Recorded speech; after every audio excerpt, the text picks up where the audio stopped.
Amargamente decepcionada, minha mãe me levou para casa e fez o seu melhor para criar-me na santidade que marcou seu próprio comportamento em todos os momentos. Aquela era uma tarefa impossível, já que eu era, acima de tudo, um individualista de comportamento indisciplinado. Fiquei ressentido com as orientações de minha mãe e sua tentativa de disciplinar-me. Como jovem, me tornei impossível de controlar, um verdadeiro rebelde. Rejeitei a adesão incondicional de minha mãe à fé e tradições judaicas, preferindo o riso às atitudes hipócritas. Recusei-me a aprender um ofício que me confinasse à rotina. Escolhi misturar-me com todo tipo de gente das classes mais desfavorecidas, bebendo com eles, conhecendo prostitutas e me divertindo, conversando, discutindo, rindo, e sendo um ocioso. Quando precisava de dinheiro, ia trabalhar nos vinhedos por um dia ou dois, ou fazia trabalhos que me pagassem o suficiente para comer e beber, propiciando-me o lazer que desejava.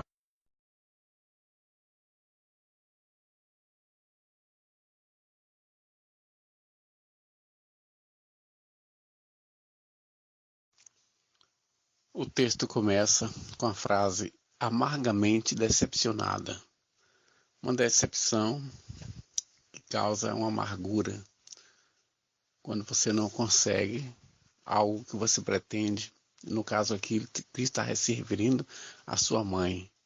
Então ela, amargamente decepcionada, ela o levou. Minha mãe me levou para casa. Ou seja, estava no templo. No templo, os rabinos haviam rejeitado o seu filho, né, naquele treinamento, e ela ficou amargamente decepcionada por isso. Então voltaram para casa e ela fez o melhor, o seu melhor, para criar-me na santidade. Ok? Então ela, no papel de mãe, então fez o melhor que ela sabia na criação, na educação do seu filho. E essa santidade que marcou o seu próprio comportamento em todos os momentos. Ou seja, a santidade da sua mãe em relação à religião, a sua adesão ao, aos ritos da religião judaica, né? Levou esse próprio comportamento em todos os momentos. Agora diz que aquela era uma tarefa impossível para ele, para Jesus. Então, como é que ele vai se manter nesse comportamento que a religião manda fazer desse jeito? Para ela estava bom, mas para ele acha que era uma tarefa impossível, já que eu era, como Jesus diz, acima de tudo, um individualista de comportamento indisciplinado. Então, Cristo revela aqui mais uma vez a sua questão de indisciplina, comportamento indisciplinado. E por isso que ele achou aquela tarefa impossível. Ele disse ainda, fiquei ressentido. Agora o ressentimento aqui parte para Jesus, né? Um ressentimento, né? Com as orientações de minha mãe. Não só as orientações, a outra coisa que foi a sua tentativa de disciplinar-me. Ela tentou ainda colocar disciplina no garoto, né? Mas não, só causa um ressentimento de Jesus. E ele, ao crescer, né, como jovem, ele disse, me tornei impossível de controlar. Então, uma revelação do comportamento humano de Jesus, né? Um verdadeiro rebelde. Então, é ele mesmo que está falando essas coisas, as cartas são de Cristo. E ele diz, olha, eu me tornei um jovem impossível de controlar, um verdadeiro rebelde. Rejeitei a adesão incondicional de minha mãe à fé e tradições judaicas. Então, sua mãe tinha uma obediência, uma adesão incondicional, ou seja, é assim, ela manda isso, ela era obediente, cumpria tudo conforme a lei. Mas Cristo não aceitou isso, rejeitou essa adesão dela a fé tradicional, porque ele tinha uma outra cabeça, preferindo aí a escolha dele em relação aos seus comportamentos, preferindo o riso às atitudes hipócritas. Então, preferia rir.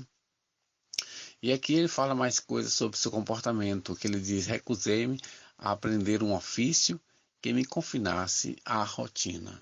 Então, muitas pessoas estão também confinadas a um ofício, ir para um trabalho, fica lá o tempo todo, e etc., voltar, fazer sempre a mesma coisa, estão presos nos seus ofícios, né? E ele não quis uma coisa assim. Eu recusei-me a aprender um ofício que me confinasse à rotina de estar fazendo sempre a mesma coisa. E ele escolheu misturar-me com todo tipo de gente das classes mais desfavorecidas. Então ele preferia um contato mais direto com as pessoas e se misturar com outras pessoas. Ele diz assim, as classes mais desfavorecidas. Aí o que aconteceu nessa mistura? Então, aquilo que acontece. Agora ele diz aqui, bebendo com eles, né, as bebidas da época, era vinho. E aí, né, ele diz aí, conhecendo prostitutas. E aí essa palavra conhecendo prostitutas bate de cheio com a concepção de todos nós, né?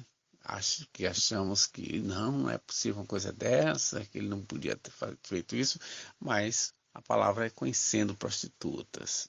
E aí a palavra conhecer prostitutas, vivenciar o que vivenciou, nós não sabemos detalhes, mas ele conheceu esse tipo de pessoa também, as classes mais favorecidas, bebia com eles e se divertindo, ao mesmo tempo discutindo, se divertindo, conversando, discutindo, rindo e sendo um ocioso.